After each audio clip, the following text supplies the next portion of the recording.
સાંજનું જમવાનુંમાં મેં બનાવું છું દાળ ભાત. અહીંયા આગળ મેં ભાત મૂક્યું છે, જો મસ્ત થઈ ગયું છે ભાત.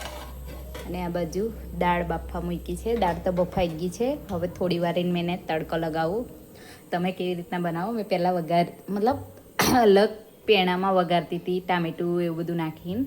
પણ હવે મેં એવું કરું છું કે જે દાળ બાફવા મૂકું ને એમાં ટામેટું નાખી દઉં છે અને ઉપરથી તડકો લગાવું છું. એનો ટેસ્ટ બહુ જ મસ્ત લાગે છે. પહેલાં અમે એ રીતના વઘારીને બનાવતા હતા, પણ હવે અમે એકવાર ટ્રાય કર્યું ને કે આવી રીતના ઉપરથી તડકો લગાવવાનો, તો એનો ટેસ્ટ બહુ જ મસ્ત. અને ખાટી મીઠી બનાવું છું મેં. લીંબુ ખાંડ એવું નાખ્યું, લીંબુ નાખે કાં તો આંબલી નાખે એવું મસ્ત, તો એનો ટેસ્ટ એટલો મસ્ત વધી જાય છે ને. અને સાંજને જમવાનુંમાં તો અમારે દાળ ભાત છે, કઢી ખીચડી છે, ખીચડી વઘારેલી છે.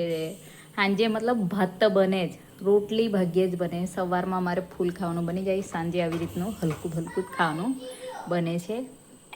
કોના કોના ઘરે આવી રીતના હલકું ફૂલકું સાંજનું જમવાનુંમાં બને છે. અમારે ઘરે તો આવું દિલ્હીનું છે કે મતલબ કોઈ મહેમાન આવ્યા તો વાત અલગ છે, પણ કોઈ નહીં એને અમે ઘરમાં હોય તો અમે આવી રીતના સાંજે ભાત છે એવું હલકું હલકું ખાવાનું બનાવીએ, કંઈ વધારે ભારે જેવું નહીં બનાવતા. અને કોના કોના ઘરે આવી રીતના સાંજે દાળ ભાત બને છે મને કોમેન્ટમાં બતાવજો. ચલો હું તમને તડકા લગાવીને બતાવીશ કે દાળને મેં કેવી રીતના તડકા લગાવું છું તે. અહીંયા આગળ મેં લીધું છે તડકોમાં નાખવા માટે કડી પત્તા,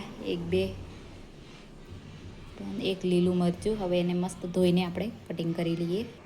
ચલો ગાઈસ, મેં એક વાડકી લીધી છે. એની અંદર તેલ નાખીશું આપણે, 1.5 ચમચી જેટલું.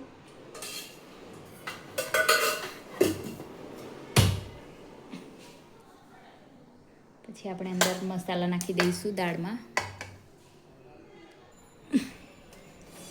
ચલો, લાલ મરચું જશે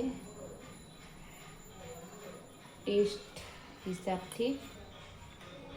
મેં અહીંયા મસાલો, મેં આ ગરમ મસાલો મતલબ બહુ મીડિયમ છે, મેં ઘર પર બનાવ્યો છે મસાલો. તમને મસાલાની રેસીપી જોતી હોય તો કમેન્ટમાં બતાવજો. થોડી હળદી નાખીશું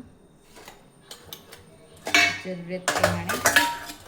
હવે આપણે તેલ ગરમ કરવા મૂકી દઈએ. અંદર નાખીને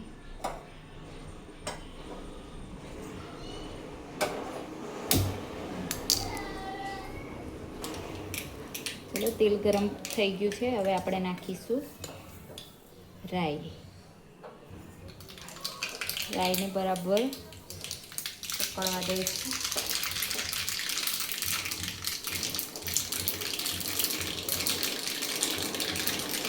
પછી નાખીશું જીરું. પછી આપણે જે કળી પત્તા, બધું લીલા મરચાંનો પેસ્ટ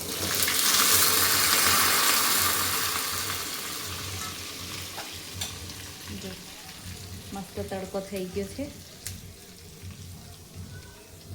ચલો, થોડો ગેસ ગરમ કરી પાછો ચાલુ કરીને થોડું કકડાઈ લઈએ, એટલે મરચાં કકડાઈ જાય.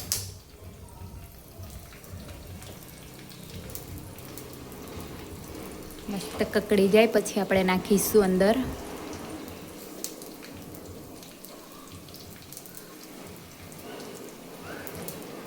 મસ્ત થઈ ગયું છે. હવે આપણે નાખી દઈશું દાળમાં. આવી રીતના એનો ટેસ્ટ બહુ મસ્ત લાગે છે. આવી રીતના દાળ બનાવું એનો ટેસ્ટ બહુ મસ્ત લાગે છે. બાકી પહેલાં મેં વઘારીને બનાવતી હતી દાળ એટલું અલગથી, પણ આવી રીતના બનાવે ને ત્યારે બહુ જ મસ્ત લાગે છે. હવે બધું મિક્સ કરી, ચાલો આપણે સ્વાદ અનુસાર મીઠું નાખીશું.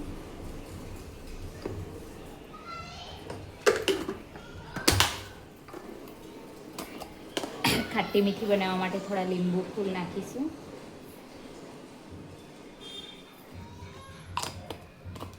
પછી થોડી ખાંડ નાખીશું.